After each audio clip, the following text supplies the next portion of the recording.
I want to introduce you to our next speaker, Mandie Holt. She's a 15-year veteran in theater and event lighting and an events professional. She is a current board member of the Massachusetts Live Events Coalition, and as she would say, she's a grateful member of an amazing professional community in Boston.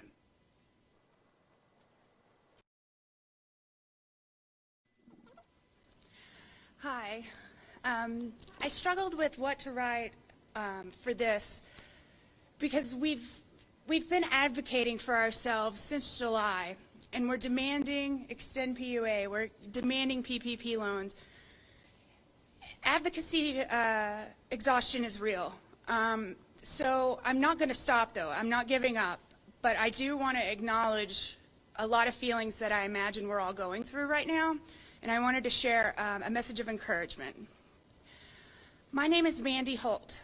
I am an unemployed lighting professional and one of 3 administrators of the 4,500-strong hiring board known as the Boston Theater Freelance Group. While we do have theater in our name, the theater and event sectors definitely intersect for us, as we are a source of production expertise for both.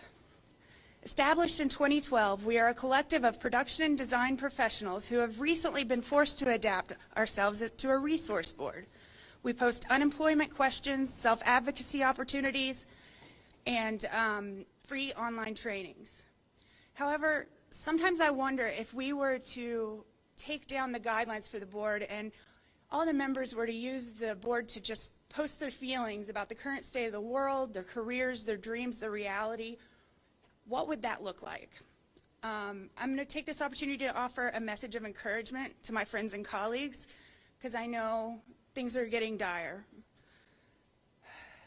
Any member of this community knows that one of the core values of live events is the show must go on. The wedding dinner does not get postponed because the caterer lost power. The Nutcracker does not get canceled because the Snow Queen sprained her ankle. And the festival isn't rescheduled because the lighting isn't focused. We are trained to accept and adapt to circumstances in real time that we have no control over, much like all the world has had to do in the past 7 months. It is our nature to shift into an intense problem-solving mode, with every drop of energy going to ensure the best experience for our patrons. And if the public needs a reminder, those patrons are you. But what happens when we cannot problem-solve ourselves out of a fiasco? How does it feel when adaptation feels like giving up a career? We see this career more as a calling than a vocation. And I would like to stress that this world is not all fun and games. It is highly structured, highly technical, and this industry is taught. Through higher education, internships, and most important, experience, we have invested in our futures. One does not wake up and decide to be a live events professional. We are not easily replaceable, and we hope the public doesn't find this out the hard way when it's safe to reopen. When they see that their events are lacking that wow factor that they loved, we just hope that we are there on the other side of this for them to help create magic.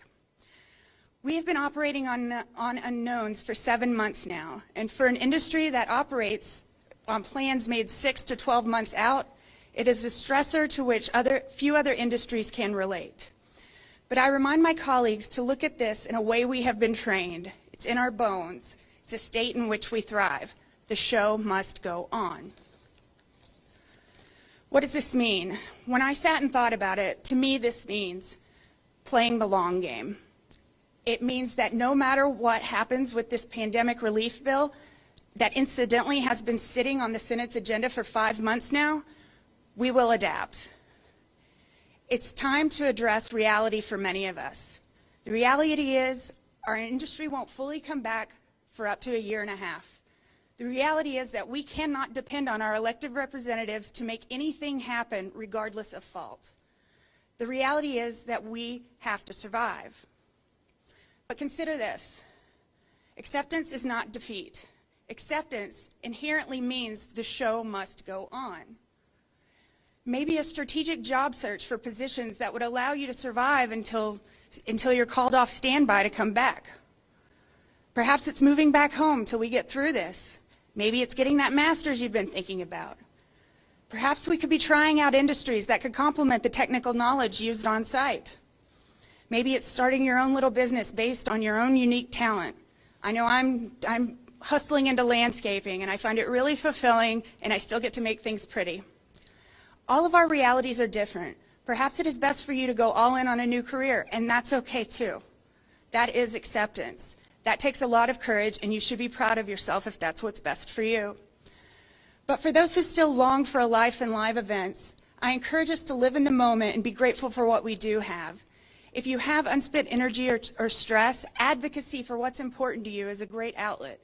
I encourage self-care and being nice to yourself. This is a unique time in history, and it seems a lot is consistently expected of us.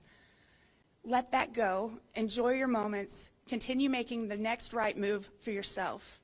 And please, never forget, this is just intermission. I'll see you on the other side at Places for Act 2. Thank you.